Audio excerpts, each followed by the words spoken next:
Hi, everybody. This is SAAD for the SAAD Truth. Some of you may remember hearing me discuss a theory that I've been proposing regarding social justice warriors and their behaviors and attitudes. And I've argued that social justice warriors are really engaging in a manifestation of collective Munchausen. Before I explain what I mean by that, let me step back and tell you about Munchausen syndrome. So this is when an individual will feign uh, a medical emergency to then garner sympathy, attention, empathy from relevant parties. Munchausen syndrome by proxy is when an individual who has somebody under their care, whether it be an elderly person or a pet, or very often it's their own biological child, they will harm that child so that they can then garner the due sympathy and empathy and attention.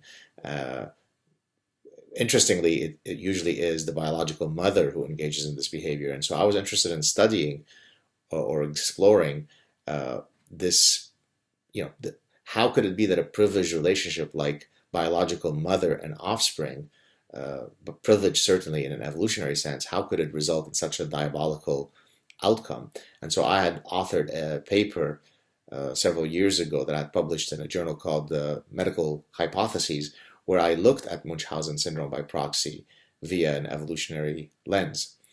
And so my familiarity with this psychiatric condition is what led me to then link the condition to social justice warriors. And here what I'm arguing is that social justice warriors continuously construct these faux victimhood narratives whereby they're able to then garner attention, empathy, and sympathy by proclaiming that they are the sufferers of some, endemic bigotry or hatred or cyberbullying or whatever the victimhood narrative is. Now, of course, in many cases, people do truly experience these horrifying realities, but in many cases, social justice warriors are simply piggybacking on the miseries of other people, if only to garner that sympathy for themselves. And so, taking this idea, I'd like to then link it today to a phenomenon that I'm seeing occurring on social portals post Donald Trump's ascendancy to the highest office a few days ago. So many people who were supportive of Clinton are posting comments that they are just existentially afraid for their safety. Women are afraid, and people of color are afraid, and all sorts of people, and people with a wide range of sexual orientations are afraid. And in most cases, the narratives are frankly, just hallucinatory in how delusional and paranoid they are. I'll just give you one specific example. Some people will construct a equivalence between the rise of Hitler and Donald Trump, whereby, what's going to happen to Jews in the United States now that Donald Trump has come to power? That's an affront to the memory of people who suffered or died in the Holocaust, right? To draw a link between Donald Trump and arguably one of the two or three most diabolical and evil humans who's ever walked the face of the earth is slightly more than hyperbole.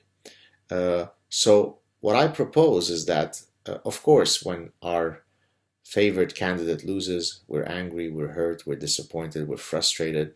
That's a normal human reaction. But frankly, the tsunami of posts that I'm seeing whereby people are constructing these just, frankly, obnoxious, faux narratives of victimhood is unbecoming. It's unbecoming of people who otherwise are sophisticated, intellectual, mature people. I come from a land where I faced daily existential threats. I come from a land where our religious heritage would have had us, our heads separated from our bodies. We escaped that reality, and thankfully were able to come to Canada. My parents were kidnapped and went through some difficult periods in Lebanon. So I know what daily fear for your life is. And that's the world that I grew up in during the Civil War. And so when I see people who are saying that, they're just so afraid, they're afraid for all sorts of reasons, it belittles, it diminishes not just what I went through, but it diminishes what so many people from around the world go through on a daily basis. All those people who wish to now, today, are lining up to move to the United States don't somehow feel that they are deathly afraid of President-elect Trump. And so I think we need to be decent. We need to lick our wounds, recognize that yes, for many people it was frustrating. It wasn't the outcome that we wanted. But let us not construct false narratives of victimhood and false narratives of delusional fear that won't come to fruition. I can promise you that. The sun will still rise tomorrow. You can still love your children. You can still have sex. There'll still be food. The moon will still exist. The tide will come in and out. Everything will go on as usual, whether Donald Trump is there or not. So, yes, express your frustration and your disappointment, but don't jump on the collective Munchausen bandwagon. It's very unbecoming. That's the sad truth, people. Talk to you soon. Ciao.